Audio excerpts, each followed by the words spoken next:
kind of just really clicking off. It was weird, but I mean, it sounded as believable as you'd ever believe. Sure they anybody. did. It was amazing. Absolutely. And then, so she's going through these bouts. It's not all the time. It's just some of the time. Kind of, that's my wife says. She sees her every day. She says she just some days she fine, and other days it's like a trip down memory lane and stuff. It's People sad, she's isn't seen. it? Yeah. It's sad. Very sad. Referring Is to it a problem her at home up in Minnesota. No, I don't think so. She'd been up there in 50, 60 years, you know, when she's telling about it. Maybe yours. Now make sure those lights are on now, because I heard they've been having some break-ins. So, Gee. How your son's doing? doing fine, Yeah, rocking along. Yeah.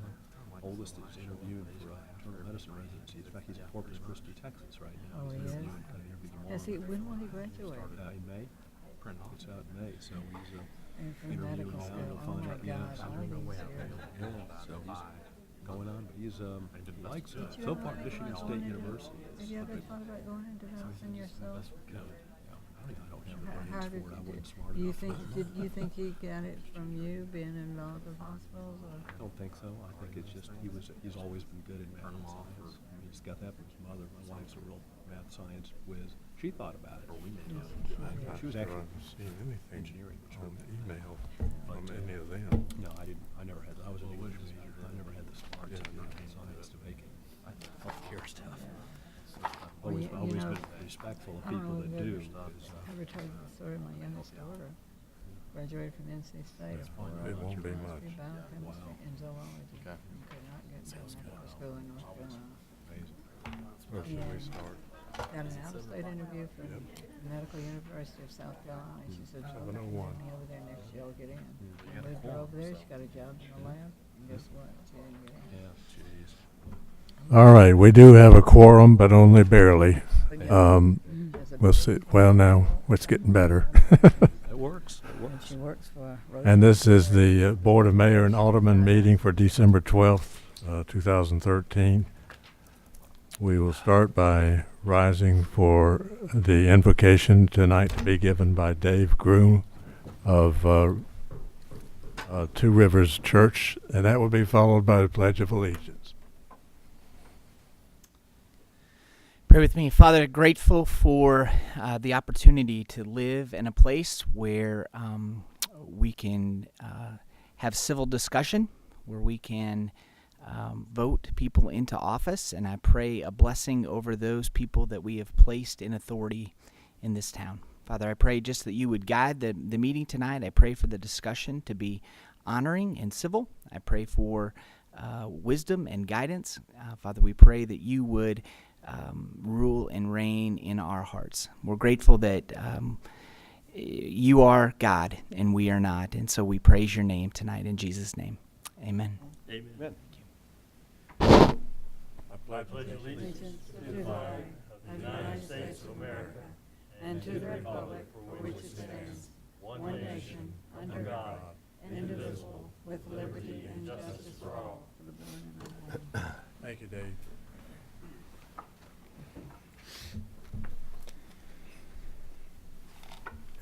First item is the approval of the agenda, and we do have one change already, and that is we will not take up the issue of business item G tonight.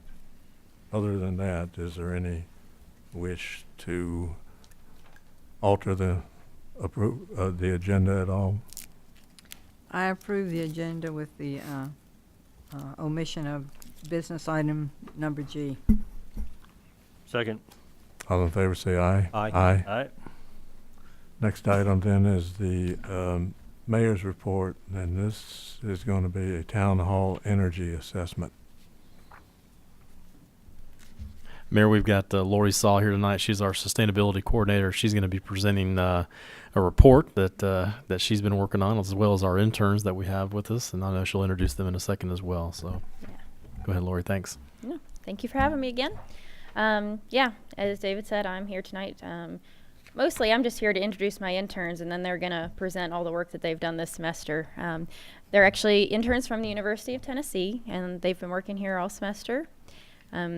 This semester, the university has kind of piloted a new sustainability program that aims to strengthen some collaboration between the campus and the surrounding community. So we were lucky enough to have these interns work with us, and they conducted an energy assessment of Town Hall. So they've looked at utility bills, the gas, electric, water, and a variety of other things, and they're going to take it away and let you know what they learned this semester. So.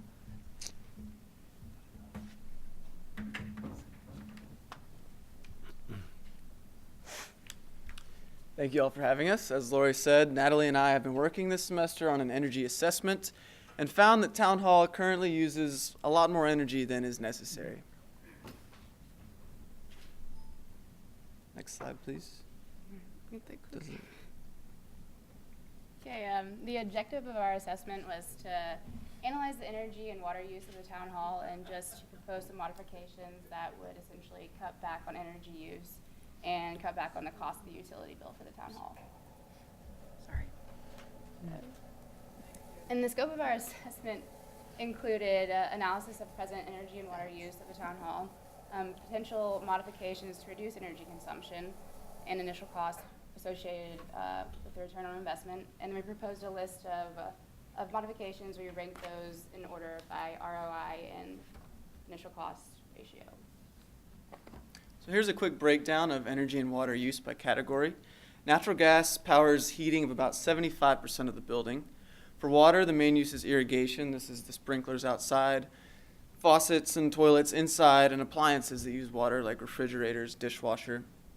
Electricity runs all of the air conditioning for the building and heats about 25%. Obviously, all the lights, the electrical appliances, and the water heating are also electric. And this is just a graph showing the electricity costs from 2009 to 2013. It kind of follows a general pattern, but as you can see, there is a spike in 2009 of July.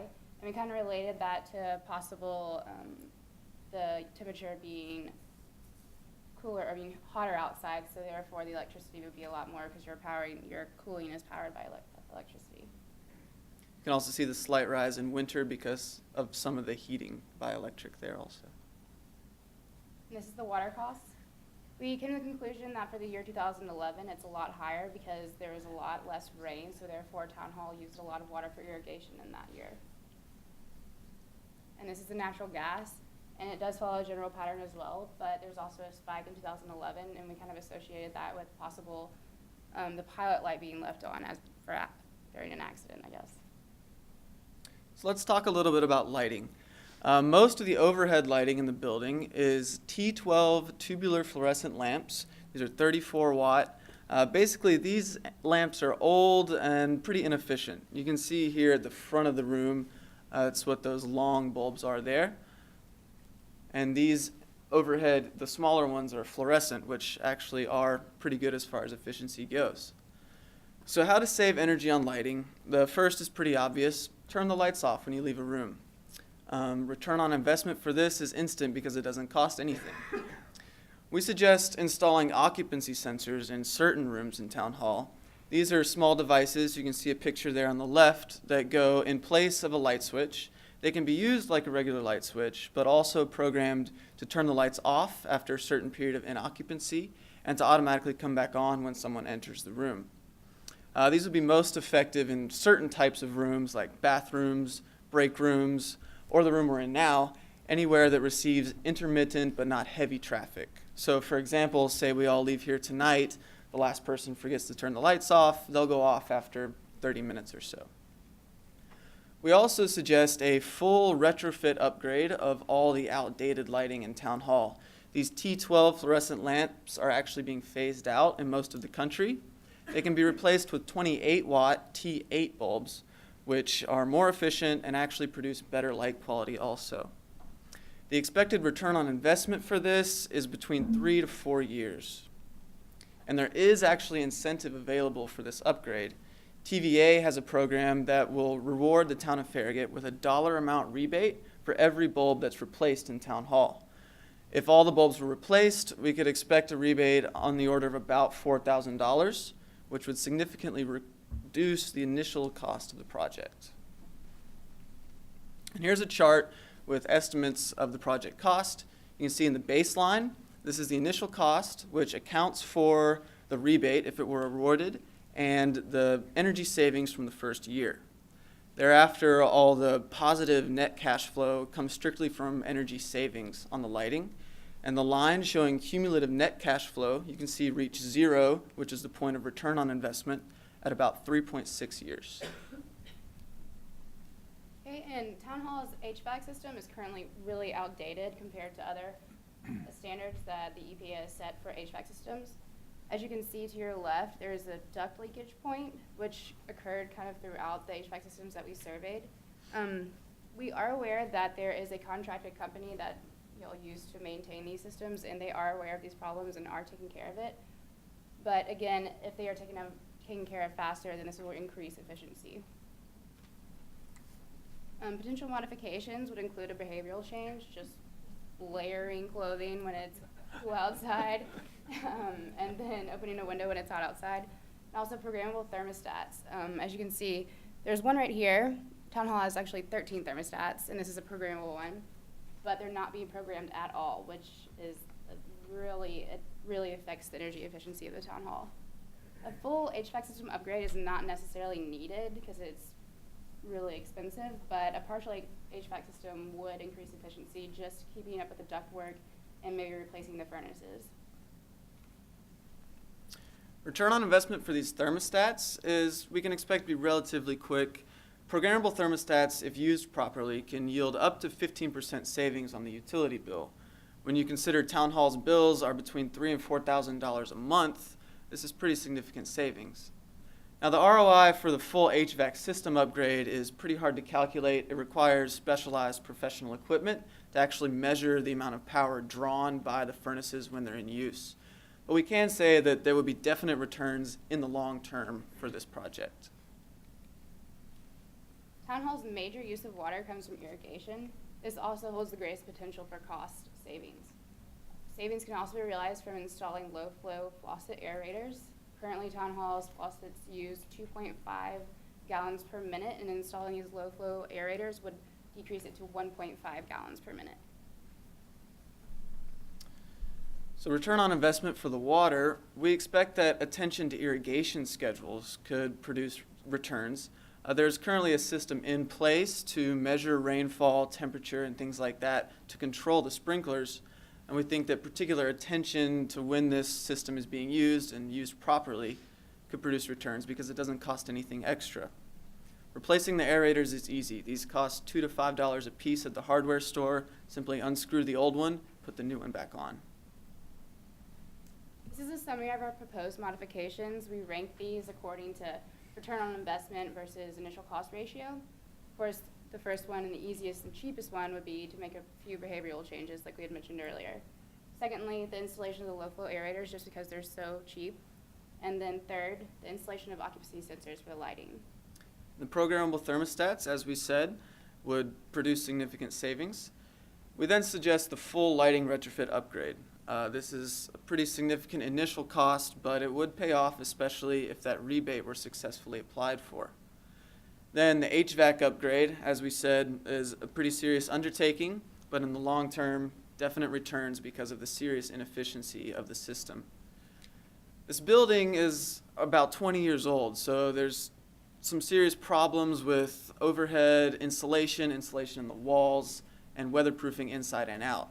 Now, Public Works maintenance staff is constantly dealing with problems as they arise, doing a good job with that.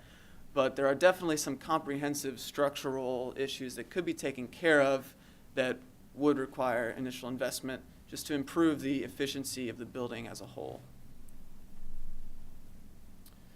So as far as the environmental impact reduction goes, if the lighting retrofit upgrade were to be done, we could expect reduction of about 30,000 kilowatt hours per year.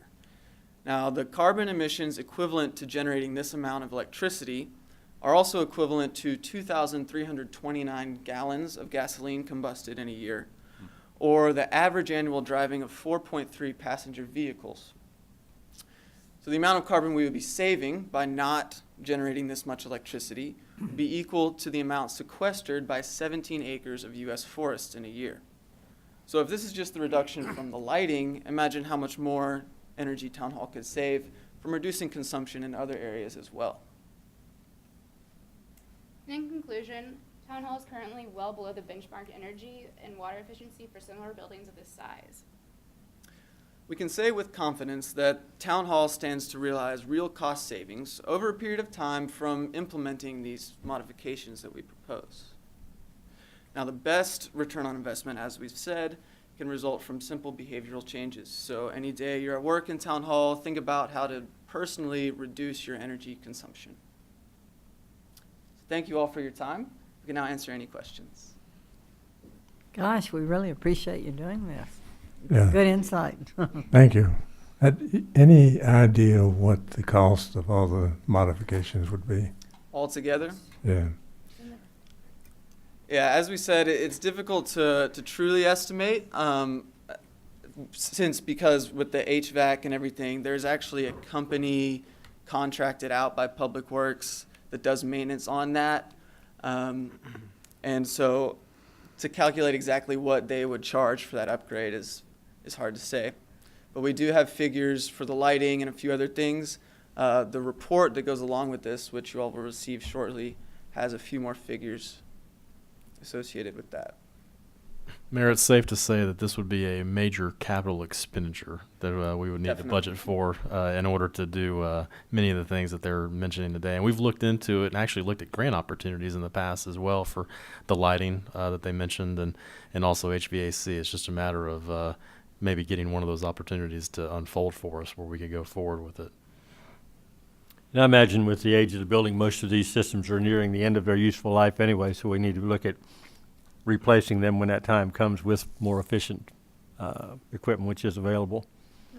I know in my office at any time it can either be 10 degrees warmer or 10 degrees colder than the rest of the offices around it. It just depends on what time of season it is. So, And that's definitely partially a result of the outdated HVAC system. Currently, the HVAC systems that you have right now, they're only supposed to last about 20 years, 15 to 20 years, and the SEER rating on them is about 8 to 9, and current SEER rating, like federal standards, are about like 11 to 15. That's a measure of 13. It's efficiency. an efficiency Yeah. measure. So way below benchmark. A lot of the systems of the age and type that are in use here currently are being phased out. Same deal with the lighting in the building.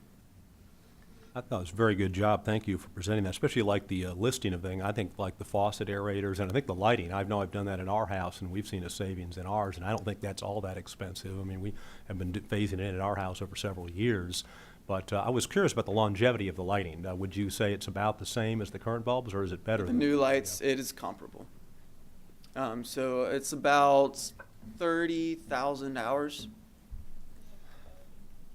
And yeah, LED is another option. It actually more expensive to put in initially, but there's also rebate opportunities for that via the same program we talked about, and the lifespan is longer for the LED bulbs. That was the next question I was going to ask, was what was your take on LED? I know you didn't mention that during your presentation. I was just curious. It's definitely an option. It's a more significant undertaking up front, but it's an option. Thank you. Very well done. Thank you. Thank you. Thanks. Next item then is the presentation of the comprehensive annual financial report for fiscal year ended June 30th, 2013. Yes, sir. Mr. Mark Lund is here with Ingram, Overholt, and Bean to give an overview of our CAFR. Thank you, Mr. Mayor. It's a pleasure to be with you here. I'd first like to express our appreciation for the town staff while we were here conducting the audit and their assistance in that endeavor. They were all very helpful. Tonight I'd like to take just a few moments to go over the opinion and go over it in a little bit more detail than I have done in the past. Usually when we say we're giving an opinion, you may be under the impression that the opinion covers everything that's in the report, and that's just not the case. And I want to go through and point out the sections of the report that the opinion does cover. I'm looking, I don't know if you have your report, but I'm starting on page 11, which is our first opinion. It has our letterhead on it. The first part of the report stipulates what management's responsibility is for the financial statements and what our responsibility is. But I want to basically focus with page 2. That's where the opinions start. Again, this year we were pleased that we could present an unqualified opinion on the financial statements. That's the highest level of opinion that can be issued on a set of financial statements. And basically it says that the financial statements fairly present the financial position and the governmental activities of the town for the year ended June 30th, 2013. Now, what that opinion right there covers is just the basic financial statements, which start on page 21 and go through the notes. So that first opinion there just covers that section of the report. Then down under that, it refers to other matters, and the first section is the required supplementary information. And in your particular report, the required supplementary information is management's discussion and analysis. It's a letter that's provided by Allison for the town. While we do some limited audit procedures on that letter by verifying that the figures tie in with the other financial statement, that's the extent of the auditing procedures we do on that letter. So in effect, we're not issuing an opinion on that letter. The other information in the audit can be broken down into two sections. After the notes, we get into the individual fund financial statements and the combining financial statements. And since the basic financial statements build on these reports, we do issue an opinion on these combining and individual financial statements. And again, that is an unqualified opinion. The rest of the report is not really required by governmental accounting standards, but to issue a comprehensive financial report, they are required elements, and that's the introductory section, the statistical section in the back, and a few other supplementary schedules behind the individual statements. We do not audit those statements per se, and therefore our opinion does not cover that section of the report. So, and then the other required report, that last paragraph on the page, that's just letting you know that we have issued another report, and it is at the very back of the financial statement, and I'll cover that in just a few minutes. GASB issued two new statements, GASB being the Governmental Accounting Standards Board, statements number 63 and 65 that went into effect during the prior fiscal year. Not much change as far as the accounting of the town, but mostly in the financial presentation, and you can see that on page 21. That's where I'll be now for the next few minutes. That statement was formerly referred to as the Statement of Net Assets. The GASB board, I guess in its infinite wisdom, looked at things that were appearing on the Statement of Net Assets, and they said, that really doesn't look like an asset, or that doesn't look like a liability. So they came up with two new categories, which they call deferred outflows of resources and deferred inflow of resources, and they're presented there on that financial statement. The town does not have any financial line items that would be classified under those two categories, but by adding those two categories, the Statement of Net Assets did not seem appropriate, so they came up with the Statement of Net Position. Also, the formatting is a little bit different. If you pull out last year's financial statement, there'll be the assets, and then there'll be a total of the assets, and it'll have a double underline. It'll be a grand total, and then you'd have the liabilities and the statement and the net assets, and those would be totaled, and those two figures would agree. But GASB wanted the statement to focus on net position, so everything flows down through to the net position, and the last figures you see on that financial statement are the net position of the town. Or if you were in a real business environment, it would be the equity of the entity. So you can see from 2012 to 2013, the net position of the town went from $43,812,000 to $46,686,000, an increase of a little over $2.8 million. So the net worth or the equity of the town increased by that amount during the period. The statement on page 22 is the Statement of Net Activities. The new GASB statements didn't really affect that, other than at the very bottom it now refers to net position rather than net asset. But what is good about the town, if you look under the general revenue section, about every revenue line item increased between the 2012 and 2013.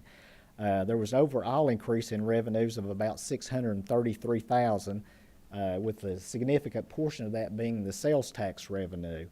So I think this is the second year in a row where we've had an increase in the sales tax revenue since the economic decline we've experienced about 3 or 4 years ago. If I was picking up a report, what I would suggest you do is read the management's discussion and analysis and then the notes to the financial statement before you look at any of the figures. There's a lot more narrative information that provides a lot more information on the numbers themselves. So I would approach reading the report that way and then look at the financial statements themselves. I mentioned earlier that we did issue another report, and it is at the back of the report. It's a report on internal controls of the town. While we don't test the controls, there's two ways you can approach an audit. You can go in and test the controls, and if you can rely on the controls, then you don't do any other testing and you say everything's fine. Our firm takes the approach, as well as most all other firms, is you go in and you gain an understanding of the controls but don't test them, and then we prefer to test the balances and the transactions themselves. That gives us more confidence when we issue our report that the financial statements are fairly presented. Saying that, though, if we do find a control, a deficiency in a control, we are required under governmental auditing standards to disclose that, and it would appear in this report, but during the course of the audit, we discovered no deficiencies in the controls of the town, and therefore none are disclosed in that report.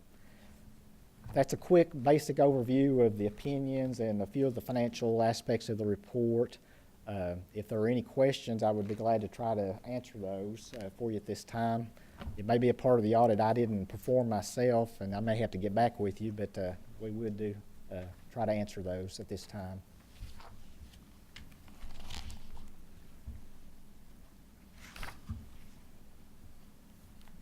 Any questions? I was curious that under assets on page 21 of the statement of net position, that our improvements jumped from 1,373,000 to 4,723,000, and I'm just curious what that came from. The improvements, Bob does that section of the report, so I don't know off the top of my head what that is, but I will find out for you. He does the asset section of the audit. Let me look back here in the notes and see if there's anything. I noticed that construction in progress dropped by almost $2.5 million. Yeah, it was probably road projects that were in work the year before that weren't completed, so they're shown as construction in progress, and then when they closed out during the current year, then they're moved to improvements or infrastructure. Right. And that's my guess is that was sidewalks and park improvements, park improvements, I believe, is what it more likely is, right? That was my guess, but I was just wondering. Yeah. Okay, thank you. Mm-hmm.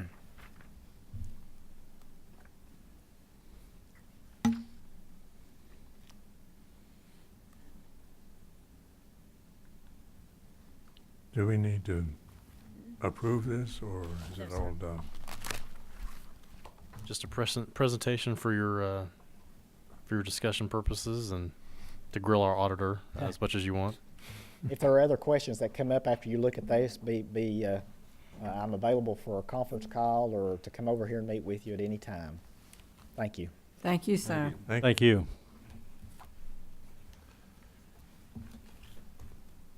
We move to the next item, which is Citizens Forum. We have one speaker tonight. It's Harry Tucker at 12732 Ackley Circle. Come to the podium. State your name and address. You'll have to excuse me. I'm not accustomed to public speaking. Been retired a few years. My name is Harry Tucker. I live at 12732 Ackley Circle. That's in Fox Run subdivision. I want to thank you for inviting me. I was invited, by the way, by the town administrator because I told him my story, and he said, well, why don't you come and talk to the board again? So, again, because I was here 5 years ago, and some of you were here 5 years ago. I think we got a new mayor and we've got a couple of new aldermen maybe. I'm disappointed that one alderman, Mr. Honkin, is not here. He's, I think, has some business conflicts. His wife called me and advised me that he wouldn't be here tonight. He would be a kindred spirit, so that's why I wanted him to be here. We're still concerned about the road improvement that's planned on Everett Road. Let me make it very clear that I'm not against the road improvement. We desperately need a new, improved road. The present road is too narrow. There's a couple of bridges, that are too narrow. It's just really, in fact, I normally go by Union Road, which was recently upgraded, so to just avoid that traffic. So I'm not here to rant and rave about, what's going to happen, but some of you remember some 5 years ago, the improvement was imminent, and it was on the budget. We had stakes put in our yards, where the new road was going to come. There were some, 6 or 8 of us concerned citizens that came and spoke to the board and aldermen, the mayor and aldermen, about our concerns of what this wide road was going to do to our property. All of us, there are 7 homes on Ackley Circle that back up to Everett Road. There are 2 on Sour Point, and one belongs to your alderman. I think there are 3 or 4 more on the other side of the road in Camden Grove subdivision. To my knowledge, there's nobody, none of those 11 town citizens were in favor of this widened road. We're all in favor of improving the road, but we just thought it was overkill. You have to think, our section of Everett Road runs from Union Road down to Smith Road. It's about a half a mile. And then I think there's another half a mile to Split Rail Farms that's going to be improved. So that'd be a 1 mile section. Doesn't tie into anything. I mean, it'd be a nice road, and it's desperately needed. But the so-called, the sidewalk is needed, and we would welcome the sidewalk, because if we had a sidewalk, we could walk over to Kingston Pike, to the new fitness center, the places to eat over there, the pizza, the Chinese restaurant, and whatever.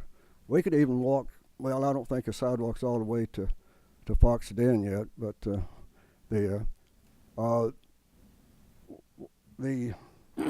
when we were here 5 years ago, we were told by the town engineer that any new improvement in the future would be just like McPhee Road, a wide boulevard with a sidewalk on one side, an 8-foot walking trail on the other side.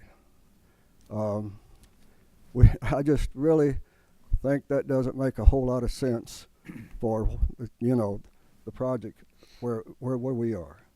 A sidewalk is needed, and I think a sidewalk would carry any pedestrian traffic in the foreseeable future. And if a sidewalk connected to a walking trail, a nature trail, that would be great. But I don't think you need both. The city of Farragut is supposedly tree-friendly, a green community. But by making this road so wide, it's going to wipe out all of the evergreens, a lot of the trees that now are along Everett Road. Right now it's a country lane, and if you go through with what's planned, and I went by the engineer's office a few weeks ago, and there's no change in the plans. It's still planned to be the what I call a glorified, something. I don't know. I promised my wife I wouldn't rant and rave, and she wrote out my script, and I'm not following it, so I apologize to you. But let me just make one comment. The engineer said in the future all road improvements would be, walking trail on one side, a sidewalk on the other. Where I come from, a sidewalk is a walkway beside a road. A walking trail is a nature trail. It's out in the woods, in a meadow, something you can get away from traffic. Nobody wants a walking trail on the side of a road, I don't think. When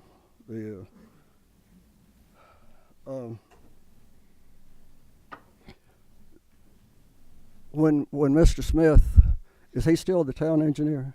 Okay. He said that he was mandated to do this type of construction. Yet since then, there's been an improvement, a new sidewalk from Grigsby Chapel to Andover Place. Sidewalk only, no walking trail, and no trees were harmed in the process. It's very functional. Why us?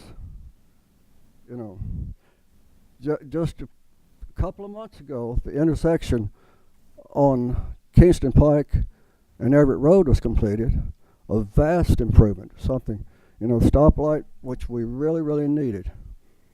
The city, I think, funded a sidewalk addition all the way down to the first entrance to Fox Den, St. Andrews, I think.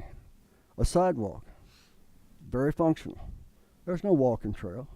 There's no, so why? It just doesn't make sense to me. And I guess what I would like for the board to consider is let's revisit this. It's not too late to change it. I understand it's in the budget for next year. Is that correct? Actually in the budget for this year. That's correct. Okay, for 2014? It's in the current fiscal year's budget, correct. Okay. July 2013 through July 2014. Does anybody know if there have been any changes? Is it still the wide boulevard that was planned 5 years ago? Same thing, yeah. There's been a world of change in the last 5 years. There's been a meltdown in the real estate industry. What is now Split Rail Farms has gone through how many people? Several bankruptcies. I think it's high time that we show a little common sense, and all I'm asking for is to eliminate the 8-foot walking trail. I don't think it's needed. I don't think it's necessary. I think a single sidewalk is all we need. And since it will not tie into anything for the foreseeable future, anybody coming off a walking trail will be happy to have a sidewalk to get them to the next sidewalk, walking trail. I'd like to have any comments from members of any of the aldermen. Several of you were here 5 years ago. You remember. I was just as awkward then as I am now, but am I getting my point across? Is anybody listening? Sure have to me. Yeah, I think that makes a lot of sense. I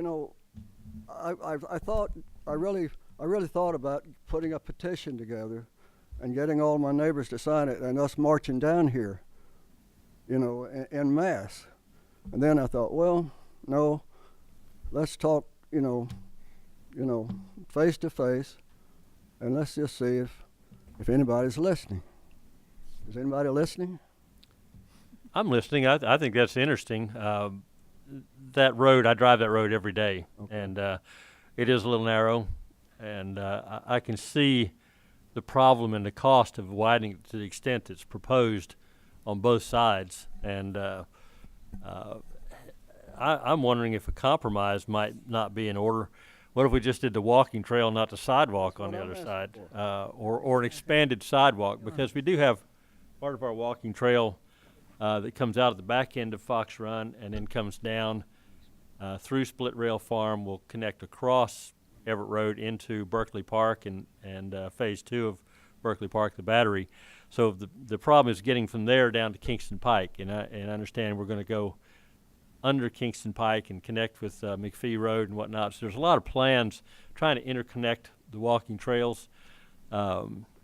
But I hear what you're saying about having both, particularly on this section road is a lot less traffic than McPhee Road. 8 foot of asphalt walking trail.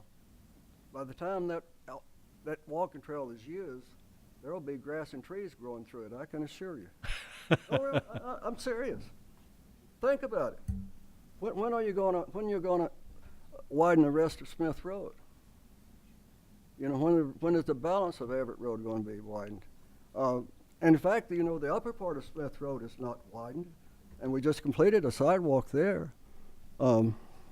Where's the logic? Has this thing already been let out for bids? No. I I think mean, this year we're just looking at engineering, aren't we? Is anybody from the engineering office here? I can give you a quick update. We're currently under engineering of the project. It's virtually done. We're probably very close to having the plans complete for the entire project. We're working on right-of-way acquisition. We have a majority of the right-of-way acquisition already purchased and bought. If there are any trees that were having to come down, we would have already paid those property owners for those trees that were needing to come down, so that they can put them back up on their property if they so choose to. So at this point, you know, the Board of Mayor and Aldermen has adopted the Complete Streets program, which includes exactly what the speaker's talking about tonight. It's 2 12-foot lanes, it's curved gutter sidewalk and greenbelt trail on one side. That's in the section that's along his property.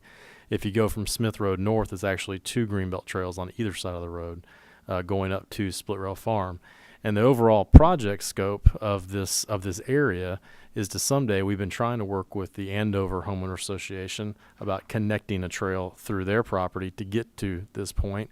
We also currently are working on trying to get grants in order to get a greenbelt trail to go underneath Kingston Pike along the Everett Road corridor right there, which would then connect into this area. So it's not that these are going to happen overnight. They take time, but they will all connect at some point somewhere down the road. We've got a nice walking trail in the back of Fox Run.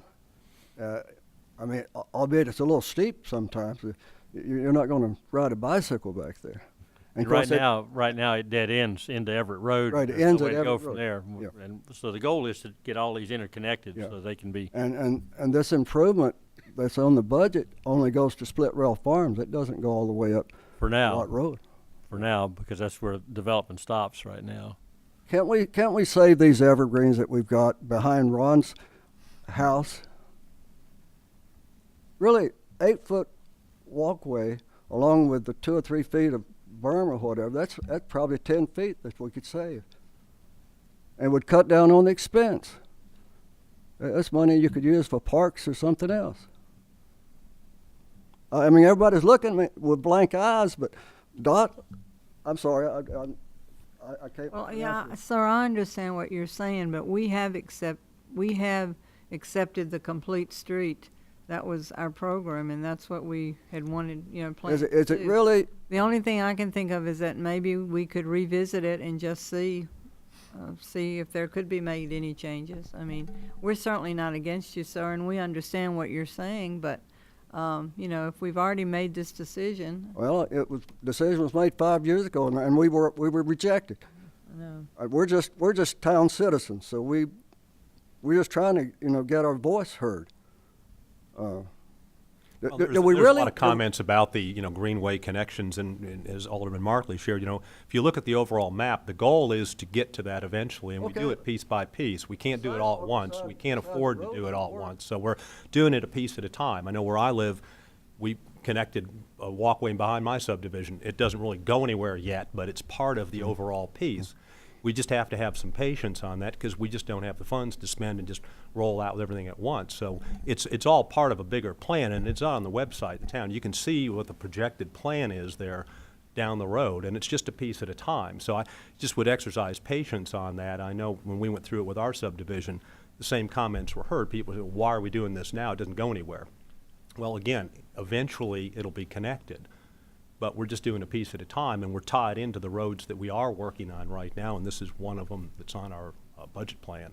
Yeah, and the walking trails are really part of the overall strategic plan of the town, and so I could consider giving up a sidewalk on one side of it. I think the walking trail is an important asset to the town. A walking overall. trail beside a roadway, does that make a whole lot of sense? Well, we've got one going up Kingston Pike too. You got to be able to get from one section of walking trail to another, and you can't just go through commercial developments and subdivisions and whatnot. So a lot of times the road is the only way you can get there. Is there any way we can save our trees and evergreens? Sir, I guess the design is not complete yet, so we're still working on that. I'm not sure what's going to happen whenever the final product comes out. If it's within the slope easements and the right-of-way that we have to work with, then the contractor will work within that scope. If it's outside of that area, they won't be touched. So I think that it's just a matter of where those trees are, and we don't know. I don't know. Just being able to talk to you tonight, I don't know where those are. But certainly I know if we can stay out of them, we will. If we can't, then we'll have to figure out a way to work. And like I said earlier, if the trees are in the right of way and we've already purchased the trees from the property owner already, they've been compensated for that, so they can replace those trees if they want to in the future. Well, I'm really pleading for my neighbors because, quite frankly, my wife and I are not really that all impacted. We've got a privacy fence in back of our house. We just right in the process of completing a sunroom that overlooks a beautiful backyard with a fish pond, a koi pond, a waterfall. The road the new walking path comes right up to my privacy fence, but doesn't take any of my property.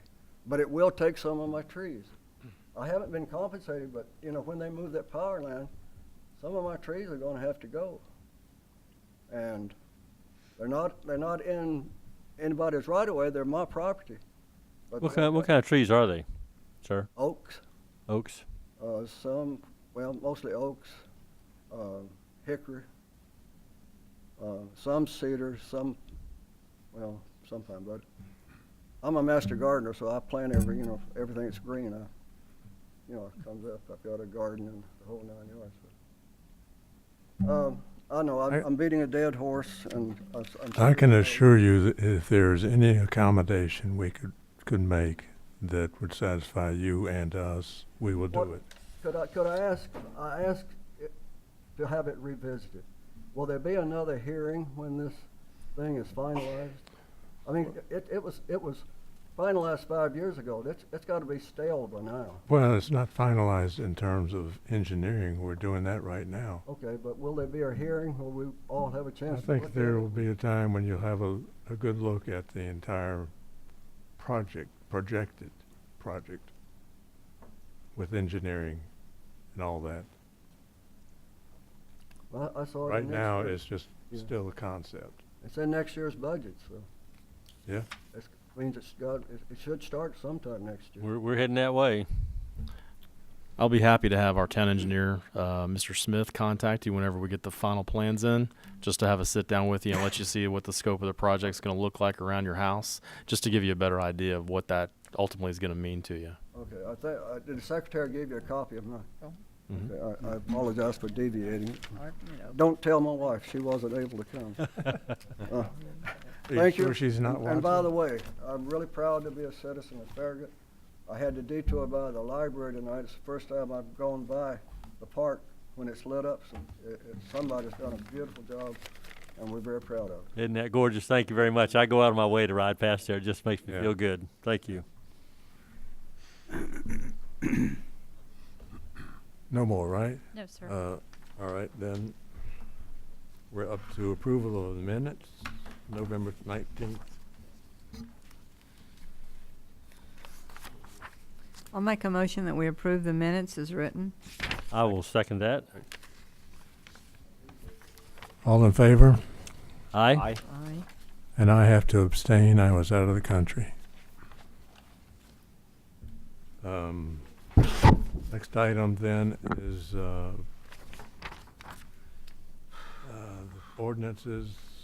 First one is public hearing and second reading on ordinance 13-24, ordinance to amend the ordinance 1319 fiscal year 2014 budget. Yes, sir. The ordinance 13-24 amend the budget to reflect the following. The capital investment program will be amended by increasing the appropriated expenditures by $550,000. In this $550,000, the funds for the synthetic turf field for the Mayor Balliner Park, the original amount that was budgeted in fiscal year 2013 was $550,000, and that project is estimated to be approximately $40,000 under budget. The softball fence replacing projects currently budgeted in the fiscal year 14 budget in the amount of $75,000, and the budget for the fencing project will increase by $35,000. The bids for this project were open on Wednesday, November 6th, and the total project cost is specified as $106,000. The total amount being transferred from fiscal year 2013 to 2014 is $550,000, and the net transfer is the same as the original budget. The motion is to approve ordinance 13-24 on second and final reading. Any discussion? Motion to approve? Second. All in favor say aye. Aye. Any opposed? Next one is first reading, ordinance 13-25, ordinance to amend the text of the Farragut Municipal Code Title 4, Chapter 3, Personnel Committee to delete Section 4-308 in its entirety. Good evening. This change is precipitated by the approval last year about this time in November of 2012 of the revised human resources policies and procedures. In that update, we changed the grievance procedure. And a little bit of background, the Personnel Committee was included in the charter, in the Municipal Code in 1985. And it is Chapter 3, which includes sections on committee appointments, removal of members, compensation of members, duties and responsibility of members, expenditures, and the appointment of chairman, meetings, and the final section is the grievance section.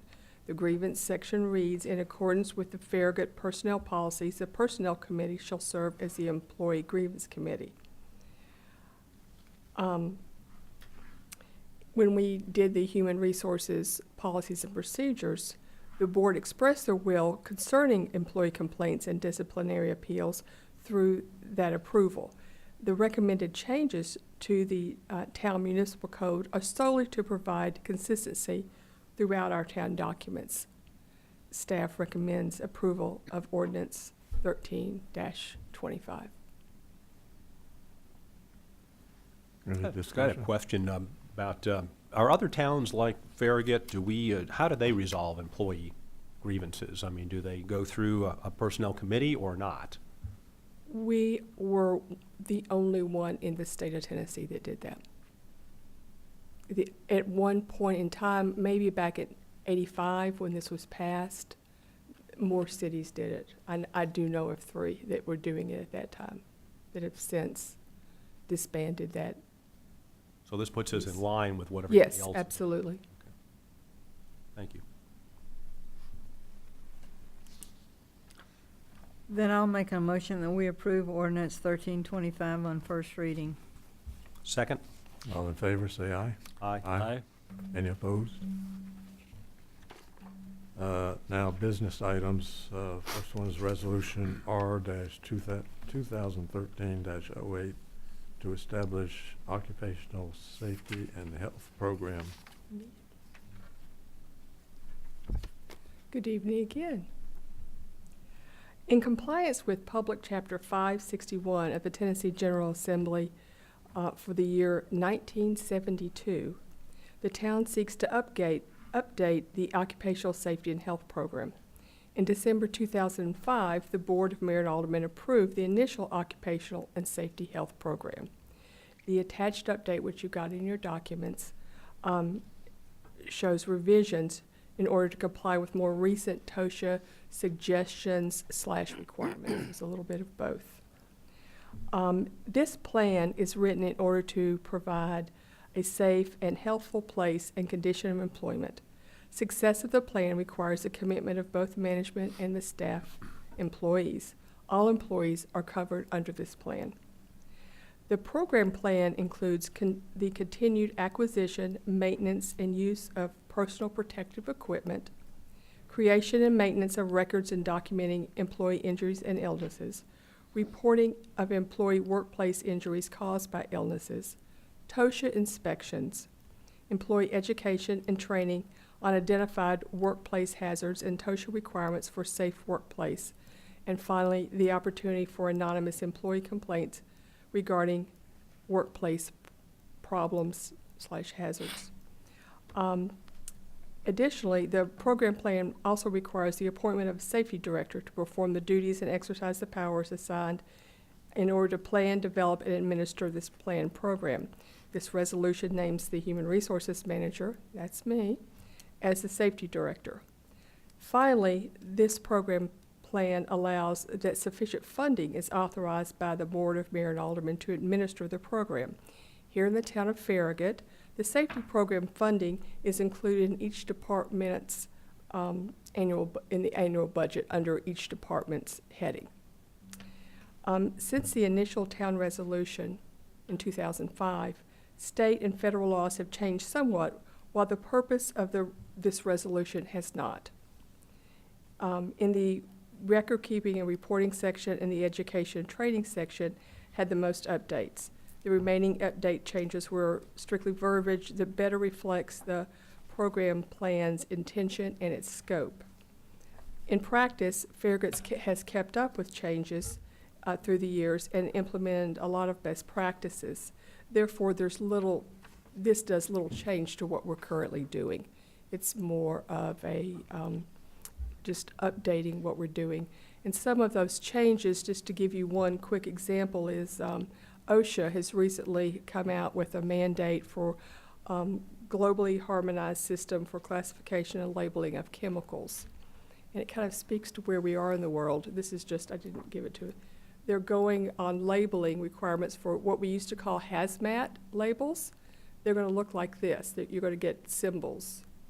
And this is one of the things we'll start seeing, and all of our MSDS sheets are now going to be called safety data sheets, and we'll have these symbols on it, so whether you speak English or some other language, you can identify hazardous chemicals, and therefore, and then you will be trained so you know what to do if you come across them. Staff recommends approval of this resolution. I take it TOSHA means Tennessee. It's OSHA. Tennessee OSHA. Yep. Yes, we're very fortunate to fall under TOSHA. So we got two OSHAs. Well, actually, TOSHA in Tennessee takes the place of OSHA in our world. And in fact, we had a TOSHA Hallelujah. inspection. Pardon? Hallelujah. We Hallelujah, get that's to do right. something. Yes. Not the And you federal have to government. apply for this. And so evidently at one point in time, the town applied, and those windows open every so many years to apply to fall under TOSHA rather than OSHA regs. And we're under TOSHA, which is very good. Janet, Yes. Janice, can you tell me how this materially impacts our municipality? Does it change anything? Just put it in a nutshell for me. What's this do? There is no change per se. What it does do is in the training aspect, we are, as part of my work program for next year, I will be rewriting the policies that fall under this. Like there's a policy for, well, it will be a GHS policy, which used to be the old hazmat. There's PPE, personal protective equipment policy. This now says exactly what they have to be trained on. We were doing it anyway, so actually the change is kind of moot. But we are formalizing what we're doing is what we're. Okay, That's- we're not creating any additional positions, No. no additional No. costs, No, no no additional cost. new programs or anything like No. that. Just kind of Right. tweaking the existing program. And we are going to make, we will continue a concerted effort of training our employees on how to mitigate hazards in the workplace that we could mitigate them through PPE, or maybe it's engineering in some cases, engineering the problem out of the way they do the task. And an example of that, easy example, is ergonomics. Okay, thank you. You're welcome. On the subject of safety, I was just curious about the safety record the town has with our employees, numbers of incidents per year, that kind of thing. Do we have any statistics to share on that? Yes, we have an excellent safety record, especially when you look at the type of work we do. The Public Works Department especially does a lot of labor-intensive work. To date, this year we have had 3 injuries, no lost time injuries. We have had, I think since I've been here 5 years, I think we have had maybe 3 lost time injuries since I came here. It's excellent, excellent record. Thank you. Most people will be very envious, cities, towns, or especially manufacturing. Glad to hear that. Thank you. Mm-hmm.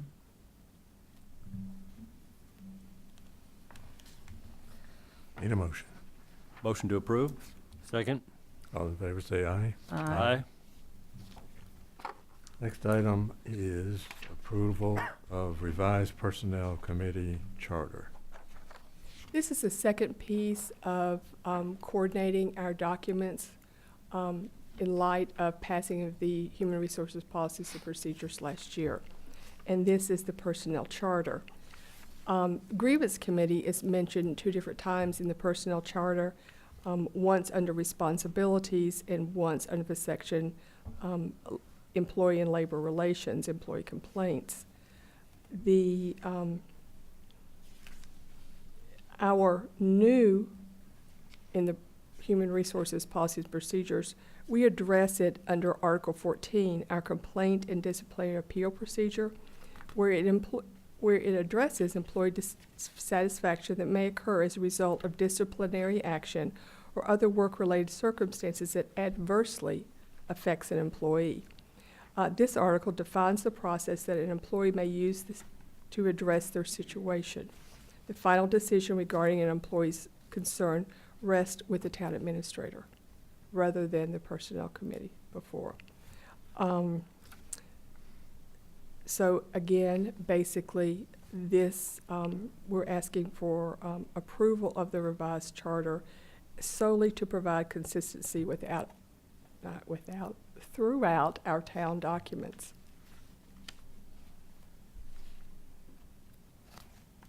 And your personnel charter was attached in your packet.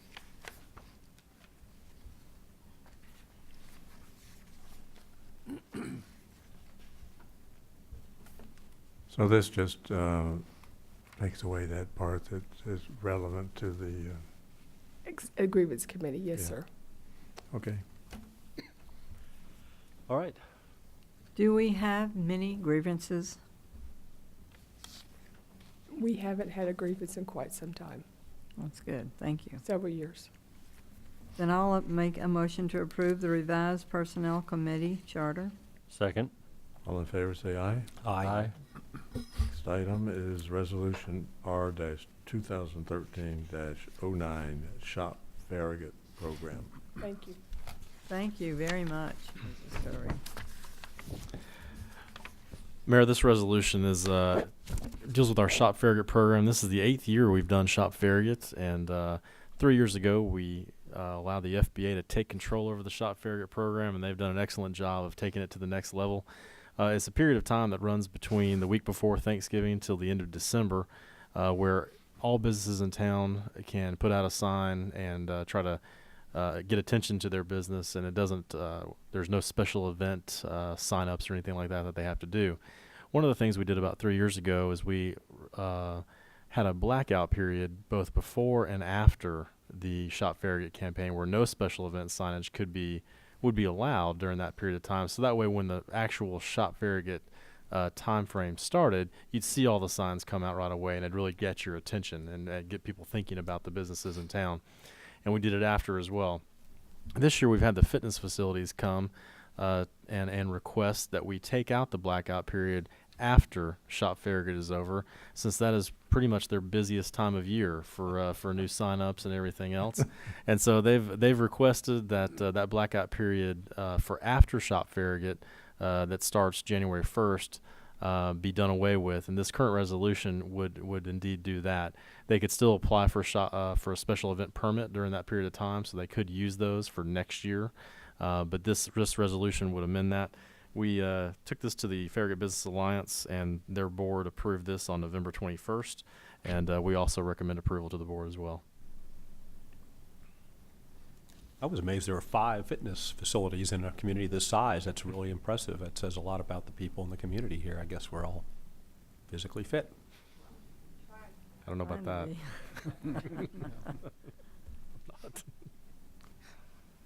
Any discussion? Need to work on that. Make a motion to approve? I'll second it. All in favor say aye. Aye. Aye. Next one is approval of certificate of compliance for DSJJ LLC, doing business as Campbell Station Wine and Spirits. Yes, sir. The purpose of the agenda item is to approve their certificate of compliance for the off-premise liquor store permit for Campbell Station Wine and Spirits, 707 North Campbell Station. You did see this at the board meeting, the previous board meeting, and due to some requirements by the Alcoholic Beverage Commission, the board must vote on this application again. Silver Linings LLC, which is currently Campbell Station Wine and Spirits, has reached a written agreement of intent on the terms of the sale of the wine and spirits store to David Stevens and Jared Jordan. The store, land, and building are expected to close simultaneously on January 1st. The applicant has provided all records and advertising requirements, and the motion is made to approve the certificate of compliance for off-premise liquor store permit for DSJJ LLC, DBA Campbell Station Wine and Spirits, 707 North Campbell Station.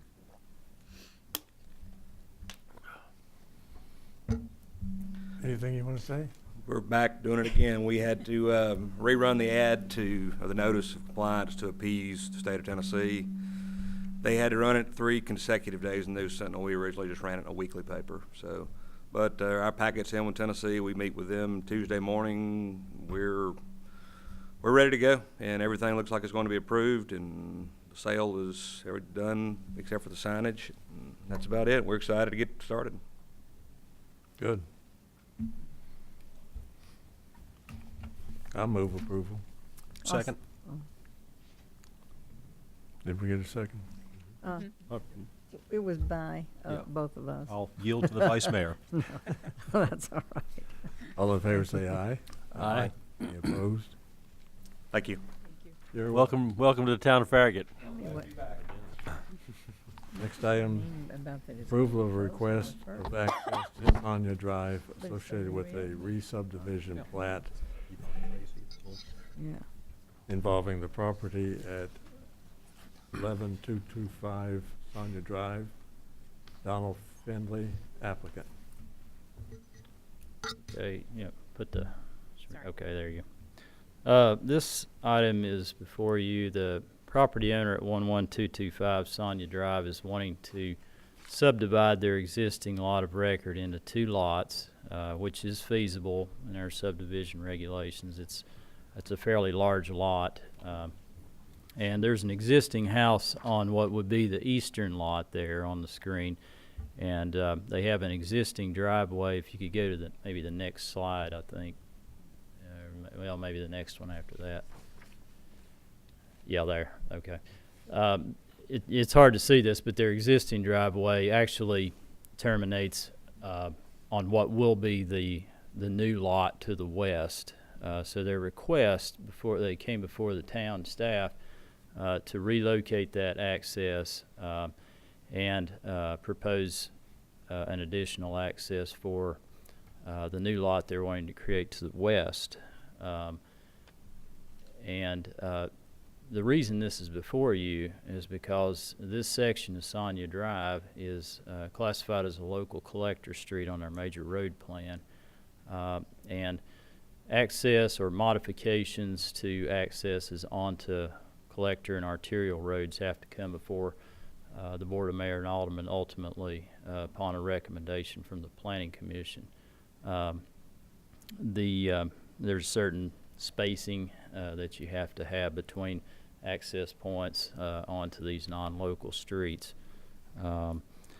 Since the applicant is actually requesting an additional lot on their property, what the staff's recommendation to the applicant was to require as part of the subdivision plat to have a joint permanent access easement that would be centered. It's a little bit hard to see on the screen there. It would be centered on what would be the side property line of the two lots in question. The approximate location of that joint access easement would be that black rectangular area there on the screen. This is something that the town has required for years on non-local streets in order to minimize access points onto these more heavily traveled roadways. There's obviously a lot of existing accesses onto Sonia Drive. This is not going to make a huge difference, but this is an example here on the screen of where a joint permanent access was created on South Hobbs Road, which is also a collector street. So this would be similar to what the staff is recommending on this section of Sonia Drive, and the applicant is okay with the staff's recommendation, although they initially wanted something different, but they understand that. In fact, the access for the western lot would most likely go in the area where the staff's recommending anyway, just because of topography.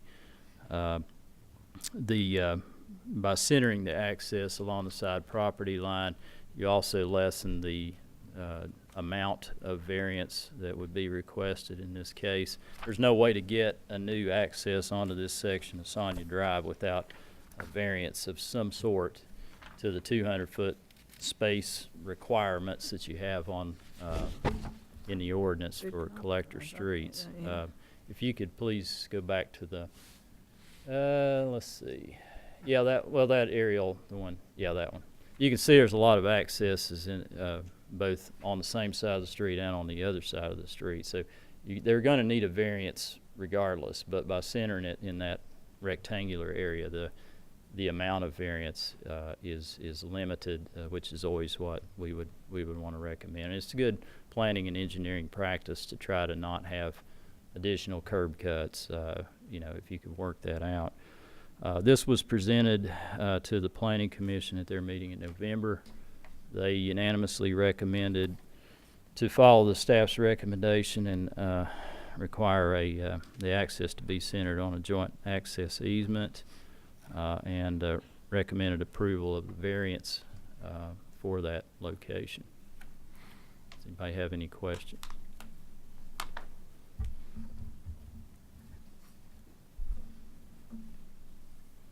I think it looks like that's a good idea, this proposal. I'm just curious, looking at the picture, it looks like they don't have a driveway right now, do they?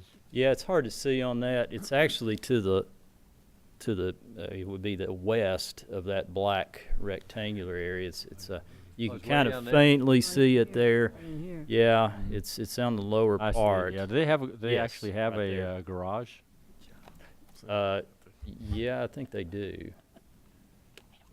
Yeah. Now they're wanting to relocate that access to, again, roughly where that rectangular box is, and that also would be where the access would be for the lot to the west that they're creating.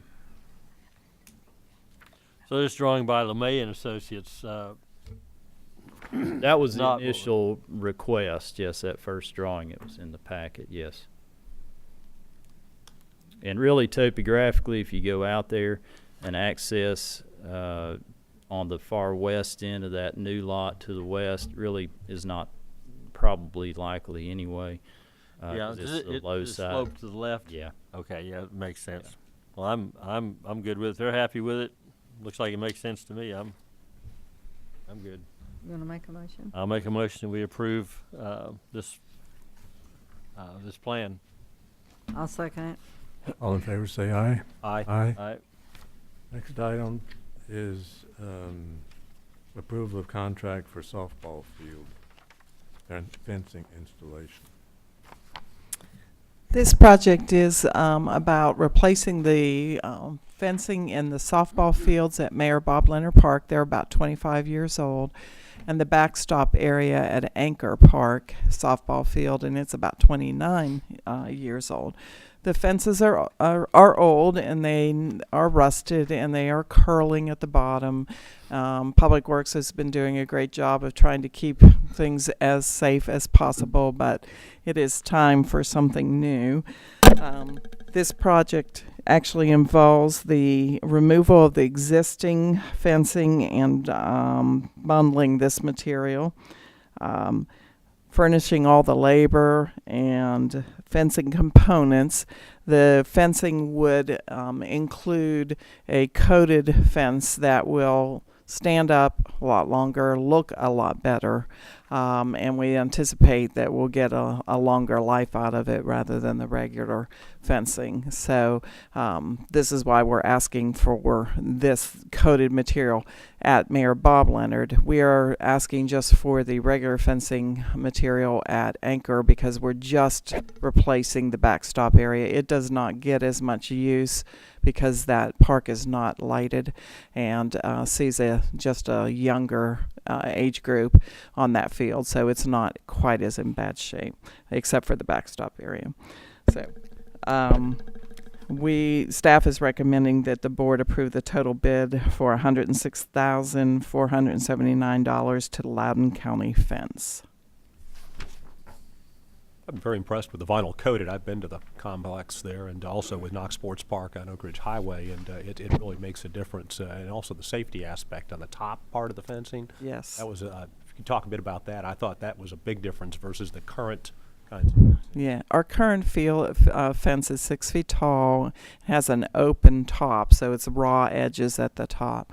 This will be taller, and it'll have a knuckle top, so it'll be much safer. We've been putting fence capping on the fences so that when they jump and catch the ball, they don't get hurt, but that fence capping degrades fairly quickly in the sun and the weather, and it's expensive to keep replacing it. So I think this will be a huge benefit to safety and playability.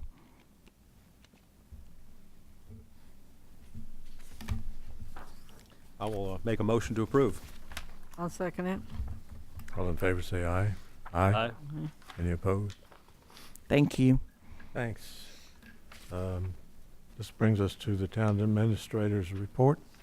Mayor, just two quick things. First, I just wanted to remind the board that those of you that be able to make it tomorrow, we have our employee Christmas luncheon tomorrow at 11:30 at Calhoun's down in Lenore City, and then we'll come back here for a fun afternoon of Christmas events.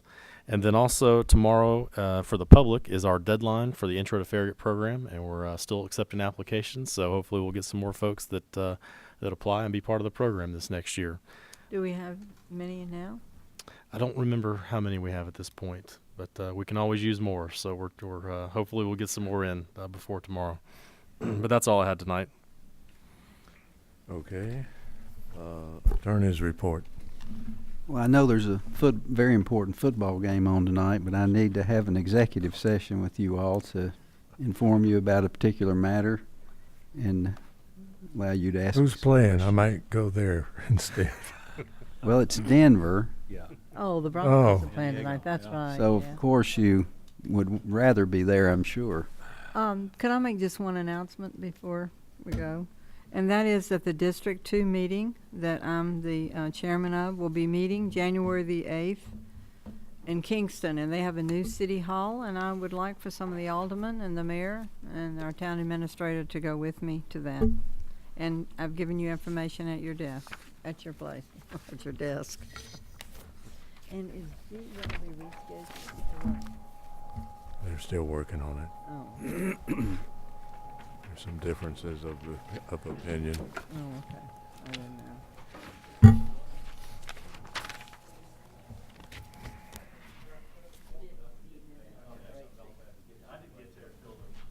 Your kitty's ready for Santa? Oh, yeah. Kate has asked for an electric piano. You're kidding. And I said no to my mom's piano. Mom said, you can have my piano. I'm not lucky enough to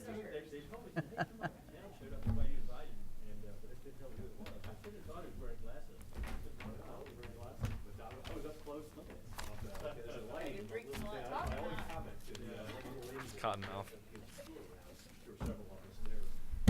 Yes.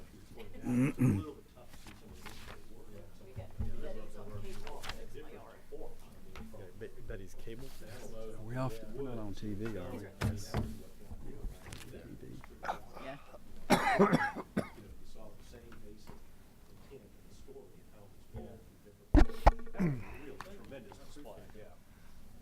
Great article.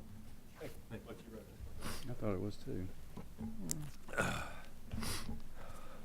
We have just had an executive session to allow me to bring the board up to speed on a matter in which the town is involved in litigation, and to give the board members an opportunity to ask me questions about the status of that matter. There were no deliberations, there was no decision to be made on anything, and there's no action that needs to be taken at this time. And I have nothing else to report that I can think of. Well, in that case, we are adjourned. Merry Christmas. Yes. Happy New Year. Merry Thank you. Christmas.